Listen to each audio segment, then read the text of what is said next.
जी कहाँ से आए आप लोग? जी मैं दिल्ली से आया हूँ। आप कहाँ से आए? मेरठ उत्तर प्रदेश। आप कहाँ से आए? मैं राजस्थान में भिवाड़ी से आया हूँ। क्या करते हैं आप? मैं यूपीएससी प्रिपरेशन कर रहा हूँ। महाराज जी के सत्संग सुनते हैं आप लोग? जी कितना टाइम हो गया? मैंने लास्ट ईयर मार्च से स्टार्ट किया था सुनना, तो अभी तो हो गया है काफ़ी, 1 साल से ऊपर हो गया। अच्छा, आप कब से सुन रहे हैं? जी हम सुन रहे हैं करीब 2-2.5 साल से, और हम भी यूपीएससी की प्रिपरेशन कर रहे हैं। आपको कितना टाइम हो गया? जी मुझे हो गए 5 महीने। फरवरी से मैं महाराज जी से सत्संग सुन रहा हूँ। फर्स्ट टाइम 5 फरवरी को मेरा यहाँ, आज भी मुझे तारीख याद है। आप कितने देर से यहाँ पे लाइन पे खड़े हैं? अभी तो हमें हो गए 3 घंटे हो गए लगभग। बाहर वेट करना था तो वहाँ पे लाइन लगाए थे, फिर अभी यहाँ पे एंट्री हुई है तभी मौका मिला है। आप 3 घंटे से लाइन में लगे के पूज्य महाराज जी के दर्शन करने के लिए, ऐसे क्या प्राप्त करना चाहते हैं? बस उनके दर्शन मात्र से, बोलते हैं कि संत के दर्शन ही बहुत दुर्लभ होते हैं, उनका दर्शन प्राप्त हो जाए ये हमारा बहुत बड़ा परम सौभाग्य है। आपके लाइफ में महाराज जी के सत्संग से क्या बदलाव आया जिसके कारण आप वहाँ से आए, यहाँ पर 3 घंटे से लाइन पे लगे दर्शन करने के लिए? पहले से काफ़ी कंसंट्रेशन बढ़ा है पढ़ाई में और बहुत अच्छा लगता है। पढ़ाई में नहीं, अपने जो लाइफ में ही पर्सनली देखा जाए, पर्सनल लेवल पे, इंडिविजुअल लेवल पे बहुत ज़्यादा चेंजेस आए हैं, तो बहुत सुकून और शांति मिलती है, इसीलिए हम आ जाए यहाँ। आप महाराज से क्यों जुड़ना चाहते हैं? देखिए मैं महाराज जी से अचानक मैं एक वीडियो देखा था, तब मैं जुड़ा, और महाराज जी से जुड़ने के बाद मेरी ज़िंदगी पूरी बदल गई।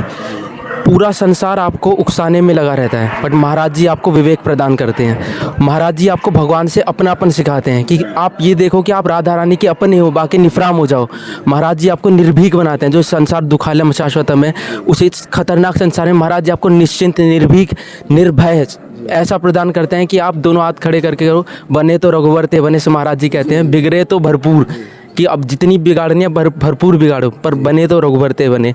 और महाराज जी ने कई सारी चीज़ें करी। महाराज जी बताते हैं कि विधना ने जो लिख दिया छठी रात के अंत तिल बढ़े ना तो वो बढ़े, तो इससे हमें ना ज़िंदगी में 1000 चीज़ें पता चलती हैं। महाराज जी सबसे बड़ा बताते हैं कि हमें हर एक में अपने प्राण स्वरूप को देखना है, हमें देखना है कि वो हमारे ही प्रारब्ध का वश कर्म है। मतलब जैसे एक माँ बच्चे को, महाराज जी बताते हैं कि एक माँ फिर भी ये ध्यान रखते हैं कि बेटी के पास गहना हो, खाना हो, ये सब हो।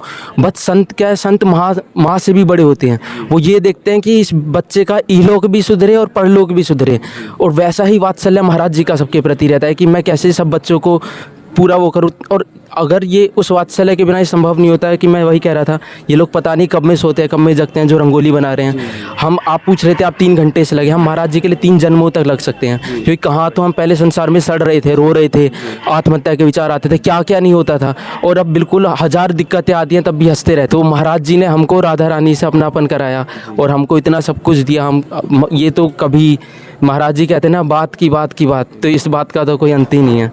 तो महाराज जी के स्वास्थ्य के लिए हम प्रार्थना करते हैं, और हम राधा रानी का और इन सब का बहुत, क्योंकि ये हमारे भाग्य में तो नहीं था, ये कृपा पुण्य आया है। इसके लिए हम आप सबका और जितने भी हैं वृंदावनवासी, सबके चरणों की धूल अपने सर पे लगा के, महाराज जी के चरणों की धूल पे सर पे लगा के यही प्रार्थना करते हैं कि हम उनके बच्चों की तरह उनका नाम रोशन करें और उनके बताए मार्ग पे चलते रहें।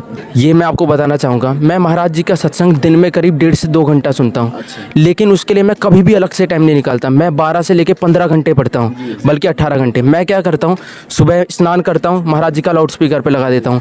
अपनी क्लास से कोचिंग जाता हूँ, 15 मिनट तब सुनता हूँ। कोचिंग से क्लास आता हूँ, 15 मिनट तब सुनता हूँ। खाना खाते समय सुबह दोपहर शाम 15-15 मिनट तब सुनता हूँ।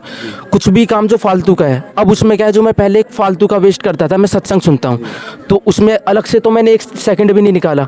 बट उससे फ़ायदा क्या होता है कि उस फालतू का टाइम जो है वो मेरा सत्संग में चले जाता है, और उसकी वजह से जो मेरे 12 घंटे पढ़ाई के रहते हैं उसमें मैं एकाग्रचित। महाराज जी बोलते हैं कि एक सत्संगी के पास इतना ज्ञान रहता है कि वो एक बार पढ़ा और तुरंत दिमाग में हाजिर, वही होता है। और आपको आनंद आता है कि आप भगवान की सृष्टि के लिए कुछ करना चाह रहे हैं, आप भगवान की सृष्टि के लिए पढ़ाई कर रहे हैं, आप अपने लिए नहीं कर रहे हैं। तो वही कि इस चीज़ का तो कोई अंत ही नहीं है, महाराज जी की कृपा का कोई अंत नहीं है। आप कैसे मैनेज कर लेते हो आपका पढ़ाई और इधर सत्संग सुनना?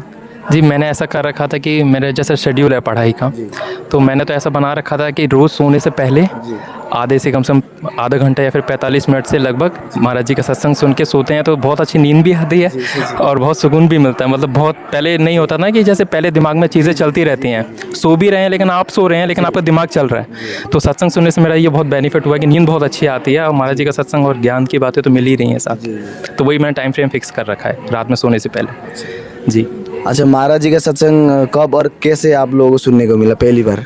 पहली बार क्या था, करीब 2.5 साल पहले की बात थी। ये संपूर्ण प्रभु की कृपा ही है। अब मैं जैसे कई बार आदमी परेशान होता है तो मोबाइल में ऐसे यूट्यूब पे स्क्रॉल करते हैं, तब महाराज जी को कोई नहीं जानता था। तब मैंने महाराज जी को सुना, मेरे को काफ़ी शांति मिली। फिर मैं महाराज जी को और सुनता रहा।